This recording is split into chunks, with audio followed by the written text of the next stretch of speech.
Tim Charland out of Merrickville. And in the 7L, that will be Jen Landon, and she is second-time starter out of Fort Erie. Green flag flies, we are racing. Conrad Baker leads the parade for the first time as they head down the back straightaway as they work it into turns number 3 and 4. Conrad shows the way here off the quarter. Wilson to the 2 spot, the Buzzy Ruderman 00.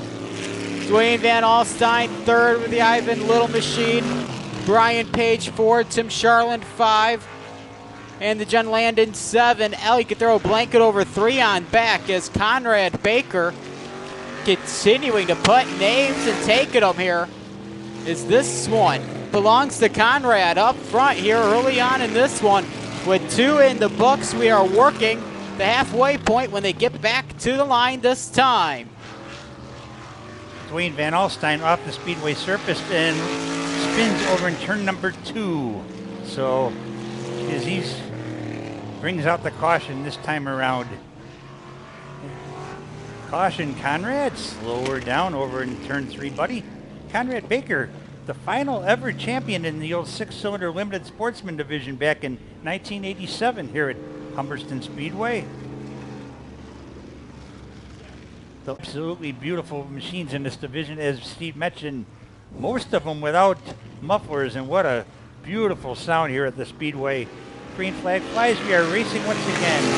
3 down, 3 to go in this vintage qualifier. And it is the final qualifier for the vintages as Conrad Baker opens up a nice lead over the 00, Daryl Wilson.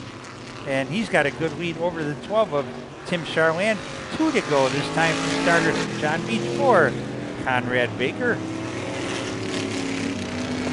Brian Page taking the 3rd spot away from Tim Charland, going into 1 and 2. Dwayne Van Alstyne slipped it up the hill again. Hang on, Jen Landon.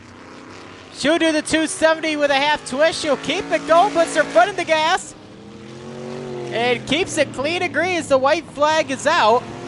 As Conrad Baker will lead them down the back stretch into 3 and 4 for the final time in off the corner. And it will be Conrad Baker in for the win. Second will be the Derek Wilson 00. Third will be Brian Page. Tim Charland 4, Dwayne Van Alstyne, and the 7L of Jen Landon.